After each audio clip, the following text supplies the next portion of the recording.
Thanks for joining me again in this video about Skyrim with the Requiem overhaul. And we're solidly into the end game here, going off to fight Alduin and wrap up the main quest line.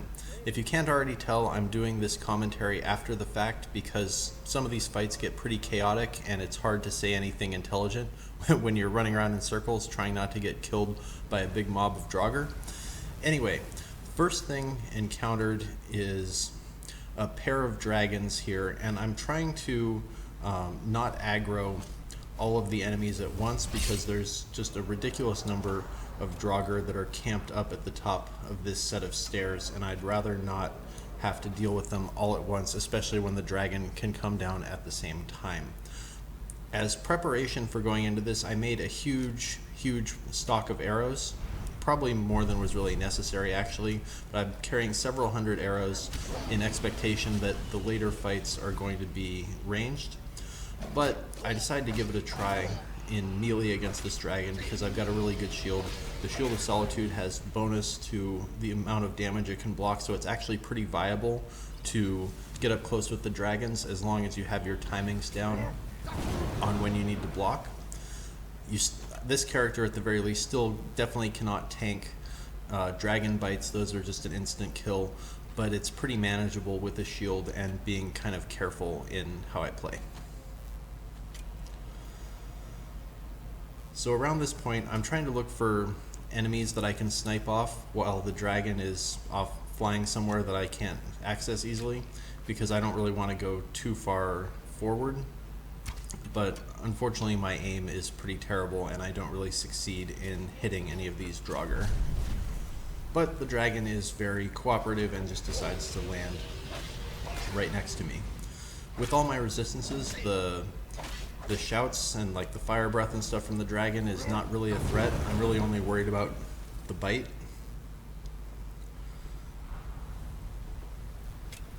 And thanks to the reduced cooldown on the shouts, I'm able to keep it locked down with Dragon Rend pretty effectively as long as I'm aiming my shouts accurately enough.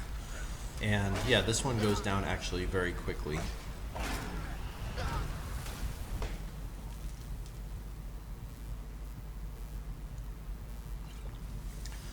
Before coming down here, I bought out every alchemist I could find to try and get more healing potions, and I still don't really have as many as I would like. So a common theme throughout this is just trying to be as efficient with my health potions as I possibly can.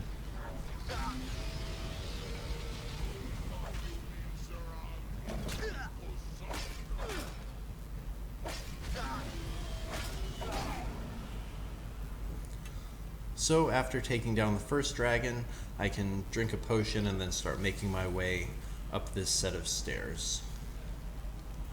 But I'm sticking around for just a second to make sure I get the dragon soul.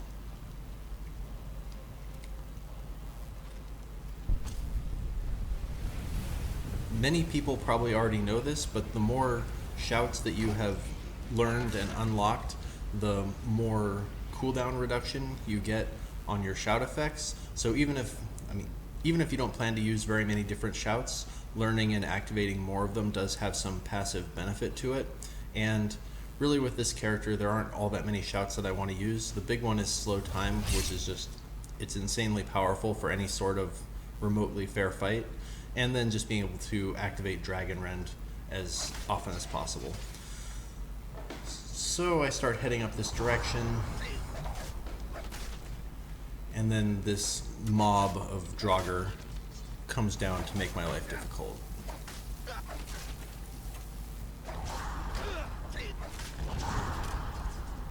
Happily, all the cold effects are not very damaging against me, just because my resistances are quite strong. But this is enough Draugr to be pretty dangerous. And around here, you kind of see how ridiculous light armor is, because with my alteration spell up, I've got somewhere over 700 total armor rating, which, while you could probably get a little bit higher with some very good heavy armor, it wouldn't be significantly different. So I effectively get to have this really high move speed that allows me to get out of the way of these four frost Atronachs, which I have no intention of fighting, but when I get hit by Draugr, it's just not doing all that much to me. So here I'm making a tactical play and just trying to pick off guys where I can, and I need to get away from the frost Atronachs because those are not viable for me to fight all at the same time.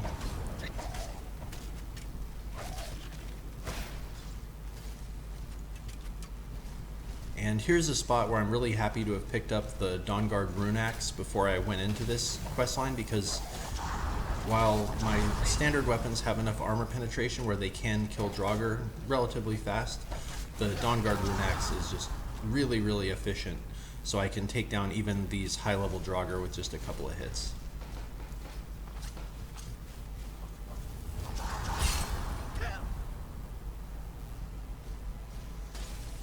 And I'm just luring these frost Atronachs around a little bit so I don't have to fight them directly. I don't know exactly which Draugr summon them, but I figure if I'm picking off a couple of them on each pass, then eventually I will get through this clump. And I initially didn't realize there was a Dragon Priest as part of this mob of enemies, but it goes down extremely fast.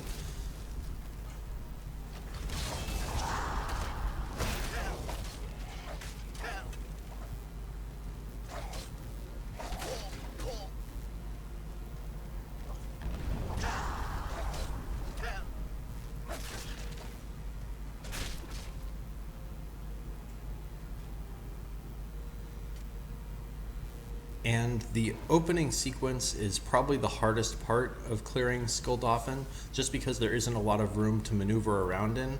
And now that I've cleaned up this little starting space and I've got some area to retreat to, the rest becomes a lot less dangerous because I'm not as much threat of being surrounded or having enemies flank me that I don't see.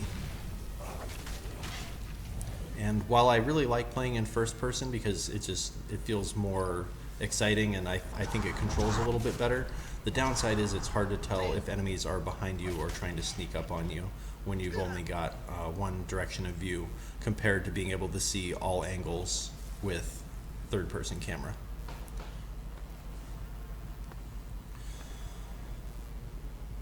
So this is me making use of some of the space that I cleared out because I'd really rather fight the dragon back here a ways where I'm not going to have random Draugr jumping into the fight at the same time.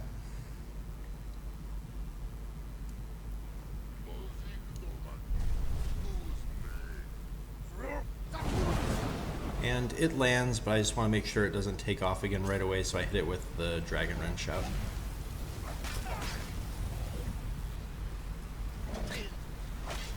And the dragon bite attacks are actually pretty heavily telegraphed once you know what to look for, because they'll kind of pull the neck back for about a second. It looks very similar to them starting a shout, but it's not exactly the same. And once you kind of know that tell and you have an idea of when to block, then meleeing dragons, as long as your shield is good enough, is actually quite viable to do. One thing I've noticed is that dragons seem to alternate between a bite and then they'll do a shout attack, but it's not a 100% certain thing. Sometimes they'll do multiple bites in a row, but it's not very frequent that that happens.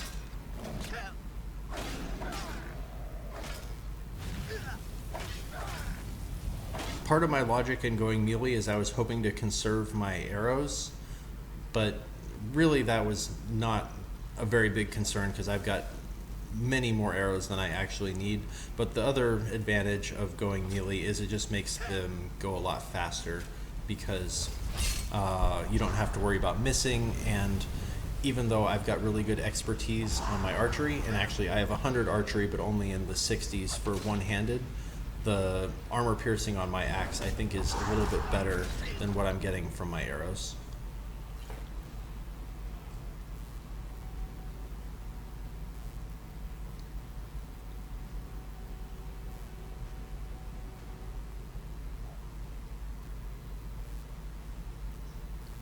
And I'm not sure what's up in that side area that I just looked at a moment ago. I didn't really bother to explore it because I'm not looting anything from this zone. There's absolutely no way it's going to improve my gear. I've already got something like 40,000 gold sitting back in my hideout from selling the gear that I picked up off of Ebony Vampires, so there's really nothing that's going to be worth my time in even picking up anything. My gear is as good as it's ever going to get for this character.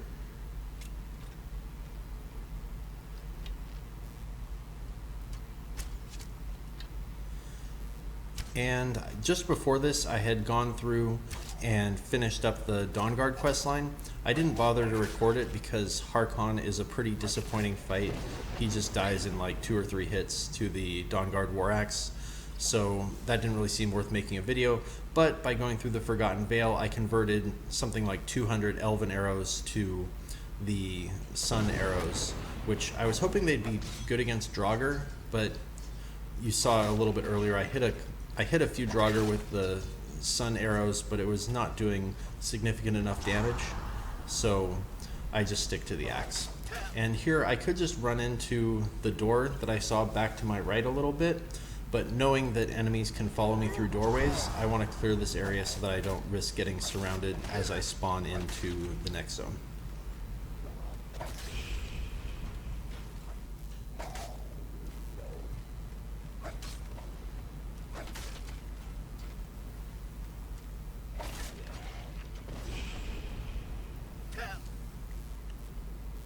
So I'm just looking around to see if there's anything nearby that I can kill in a timely fashion. I do a save just in case a bunch of enemies pop through the door just as I go through, and then I turn around and look for a second, wait for my healing to take effect before I keep going, because that is one way to get yourself overwhelmed, is to be surprised by enemies coming through the door, like just happened. Like if I was going and engaging something else difficult, that dragon priest could have given me a pretty bad time.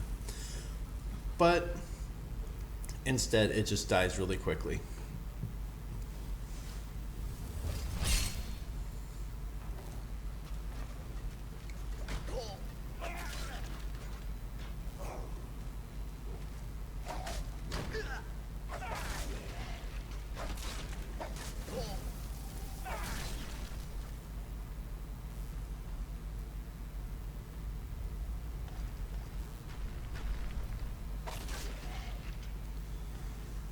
And continuing to love the running power attacks. And here's just a little random Nordic column puzzle, which I don't bother showing the solution to that sort of thing in the video, because if you're really curious to know how to solve it, you can just Google it, and it's pretty boring to watch me wander around and try and find the appropriate pillars, so I just skip over that part.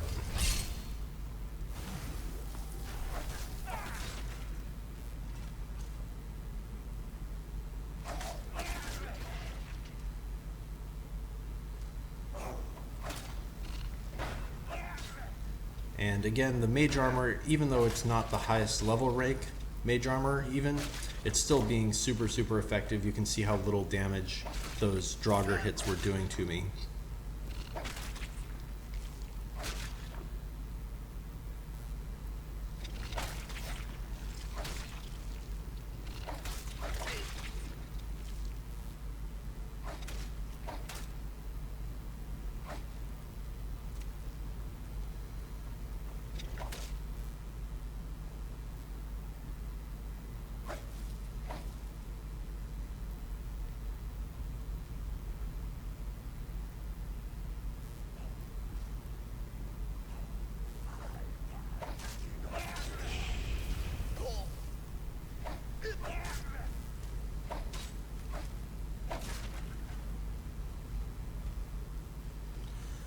Not much to say about this part. It's just trying to kill Draugr while not using up all my potions, which has been pretty successful so far. After getting through the early areas, I haven't had to use too many potions, and I'm going to take advantage of a healing poultice because enemies are gone, so I have the ability to wait and let that recharge my health for me. And again, just fiddling around with some levers until I eventually figure out the right combination to open the doorway.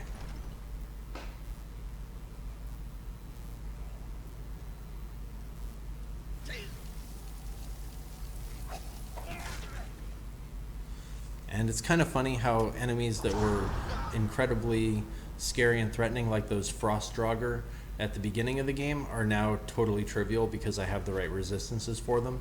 And it's a nice little benchmark of how far the character has come, that I can just totally shrug off most of these sorts of attacks.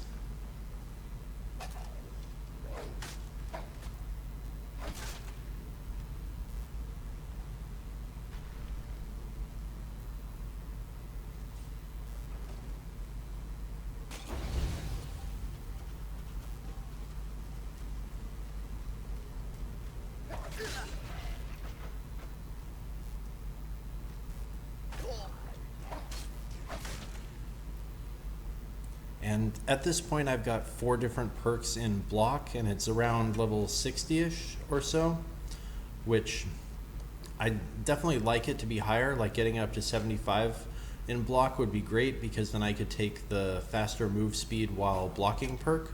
But as it is now, it's just giving me a really easy way to deal with these Archer Draugr. I've been pretty lucky that they keep hitting my shield, which probably saved me at least 1 health potion that I would have had to spend otherwise.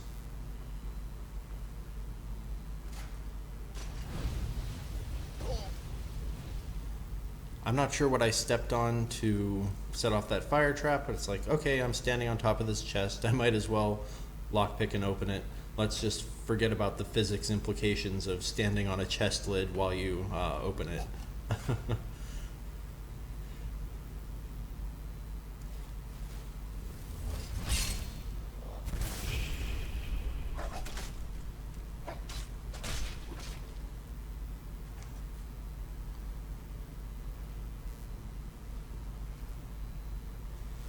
And I pick up the Dragon Claw off of the big Draugr, punch in the combination code, and in a moment, on we go.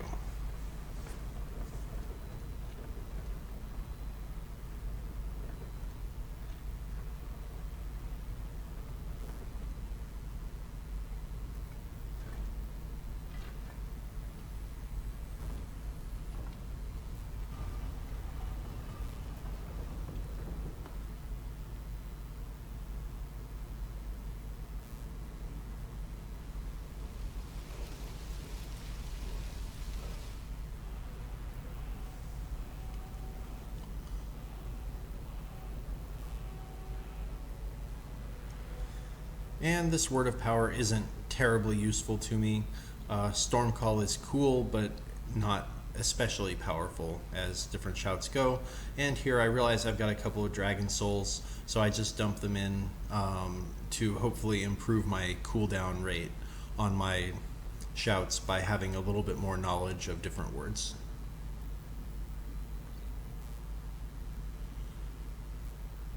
Finding a few potions around here is kind of nice, but nothing really wildly exciting. I'm going to continue not really looting much of anything as I go through this zone.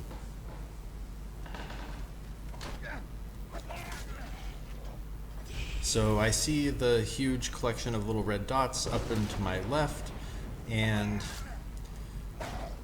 then just decide to run in and try and kill them all as quickly as possible.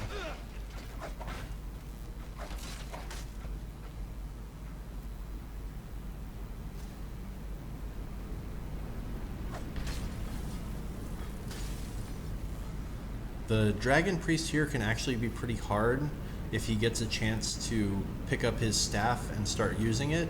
And the Dragon Priest Mask Nakreen is actually excellent if you happen to be a destruction character. But because we just get on top of him really quickly, that fight is over before it really starts. Now I'm into Dawnguard and on the hunt for Alduin, and I trim out the long run to get up to where he's at. And I also cut out about 5 minutes of the combat footage from here, just because it gets a little repetitive at times. Alduin is still a challenge, but the strategy for beating him does become a little bit tedious when you're doing it with arrows. The first step, of course, is to actually hit when you attempt to use your Dragon Rend shout. Otherwise, the fight becomes much, much longer. It takes me a little while to really get my aim down on that and figure out when I can get away with actually hitting him with that shout. And I have no idea what Alduin's main resistances are. I looked around for it a little bit online so that I'd hopefully have some idea of what arrows would be most effective against him, because I do have every type of elemental Dragonbone arrow at this point, but I don't really know which one is best, so I just kind of switch around between them just based on whim for the most part. So what I find is hanging back by these stairs is the very safest place for you to stand when you're fighting against Alduin, because it gives you some pretty good cover to get out of the way of his shouts. He often will focus on the Nord heroes instead of attacking you. His most dangerous ability is that degeneration shout, which he just hit me with, but that's why it's really important to bring as many potions of cleansing as you can possibly scrounge up into this fight, because that just wipes away the effect of his shout and makes it do effectively nothing against you except forcing a recast of any mage armor and I guess invalidating any potions you might have up. One thing I don't like about this fight is simply the terrain, and I think the Requiem developers have done the best they could with the materials that they were given, but just the fact that there's about 4, maybe 5 different places that Alduin can perch around here, and then often he'll just kind of go up to some overlook and then just stare at you, which it doesn't make for a terribly exciting fight if you're playing smart. And yeah, moments like this where he's just kind of standing there and not doing anything is kind of unfortunate in terms of like keeping some tension going, because I mean, you have to be worried about his degeneration shout, which can kill you if you don't have cleansing potions, and you have to be worried about him summoning minions, which you'll see in a little bit, but otherwise he's just not all that threatening. He just floats around above you and kind of dares you to Dragon Rend him and force him into a fight.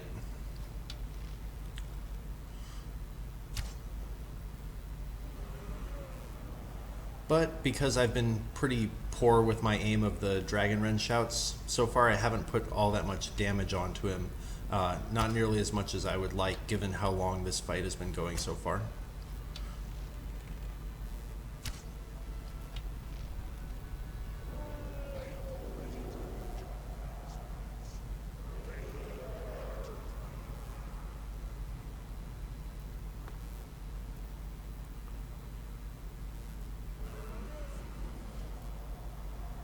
And around here I get a bit adventurous and decide to come out into the open area a little bit, thinking that maybe Alduin is kind of relocating himself and won't be as vulnerable from the spot that I've been in. Unfortunately, I continue to miss with my Dragon Rend shouts, and I've gotten myself into kind of an exposed position here because of my impatience, which is not the best strategic sort of decision. And around here I start thinking, well, melee was extremely effective against the other dragons. Well, how about we give it a try against Alduin as well? Let's see what happens if I can get him with the war axe. But of course he's just gonna sit up on his pillars for a little bit.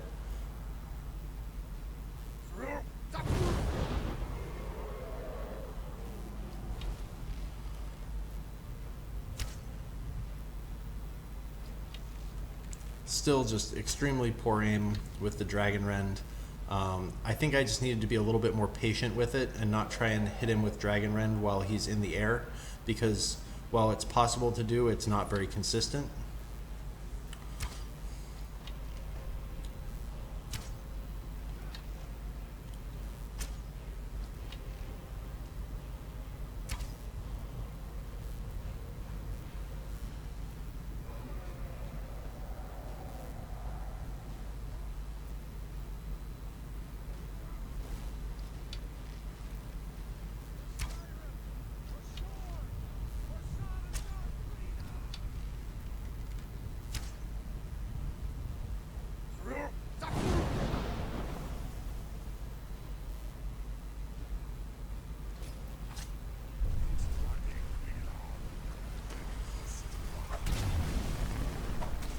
So I decided to close in for melee to actually get some serious damage going against him. And he hits me with the degen shout, which is a problem, and his bite attacks do a considerably higher damage than I was getting hit with by the other dragons, which, I mean, no surprise, of course, Alduin's going to be stronger. So I back off a little bit, realizing that melee has a good chance of getting me killed.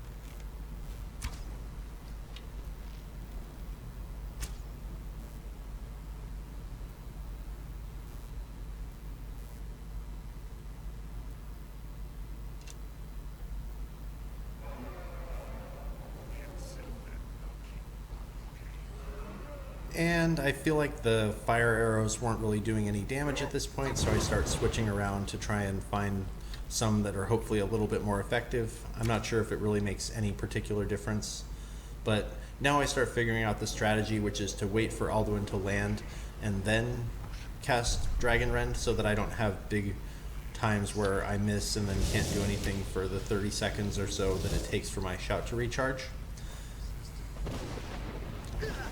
And here's the scary part of the Alduin fight, is when the screen goes black, he takes a big chunk off your hit points and then summons this big, huge mob of wraithmen and mistmen and just general ugliness. And I don't have any way at all to engage with those effectively. There's too many.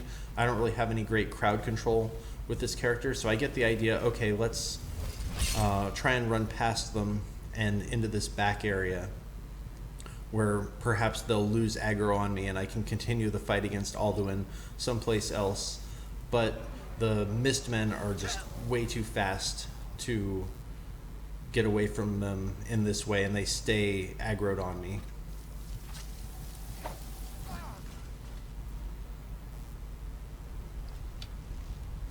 And as you can see, this strategy is not particularly effective.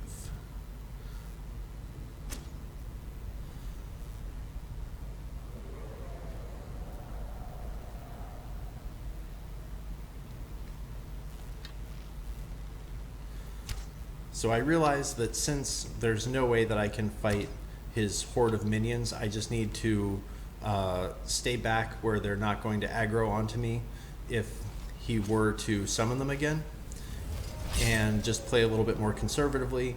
I've got a huge stack of arrows, so I'm not really in any danger of running out of ammunition, and I can just take the fight a little bit more slowly.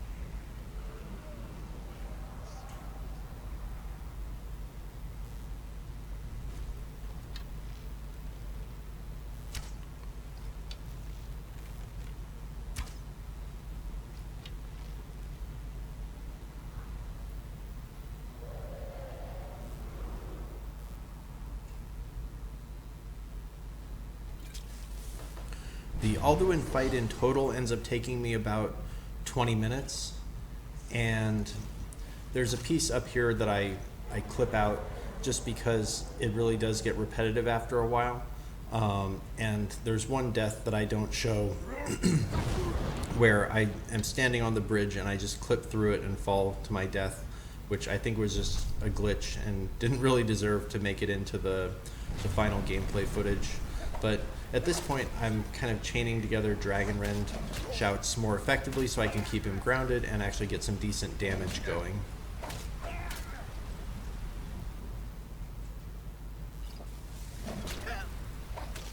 And the axe is much more effective, but I'm also taking a big pile of damage myself from being this close to him. And around this time I noticed that my stock of potions has been depleted pretty far, and so I continue to play really conservatively. I don't go into melee range with him again after that.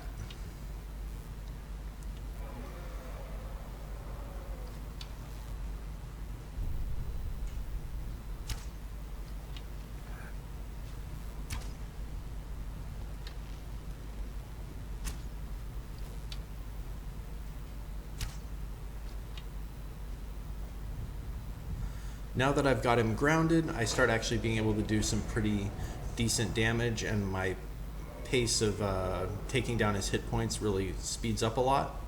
Also, I'm not sure if Alduin has less resistance to ice than he did to fire, but it does feel at least like my ice arrows are doing more damage than my fire arrows were.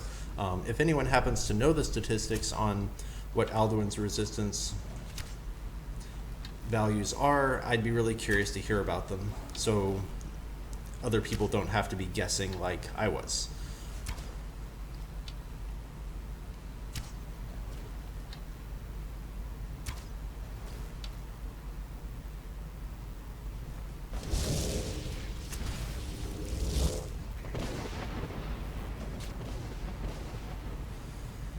And here comes the big summon effect again. And I realize that I just don't want to go anywhere near them. My hope is that the summons will all just focus on the Nord heroes and leave me alone, and that ends up being pretty much the case, where I don't have to fight them. I think they last around 2 minutes before the summons will expire, and as long as I just stay back from them and they don't get vision on me, then I'm perfectly fine, and Alduin's summon attacks are not all that dangerous. I saw in the patch notes for Requiem 3.2, there was just a one line that Alduin summons more guys or something like that. And my hope is that he uses the summon effect more frequently, and not that they just increased the number of spawns that he makes. Because as it is now, I think the summon Wraithmen and Mistmen or whatever ability of Alduin, it really just hoses the melee characters extremely hard, but it does next to nothing against me. And as you can see, the enemies have despawned, and I've just been plugging Alduin full of arrows this entire time. And eventually, there he is. So that's the Alduin fight. A little anticlimactic, I have to say, and it's not the fault of the Requiem developers. I think they did the best they could with the materials that they were given by Bethesda, but just the terrain surrounding this and how abusable the bridge area is in terms of forcing Alduin into specific areas where he can land makes the fight kind of static. But I'm happy to have completed the quest, and that's pretty much all I wanted to accomplish with this character. So thanks for following along this far. If you've enjoyed the series, consider subscribing. I do have more plans for the future, which I'll talk about in my next video.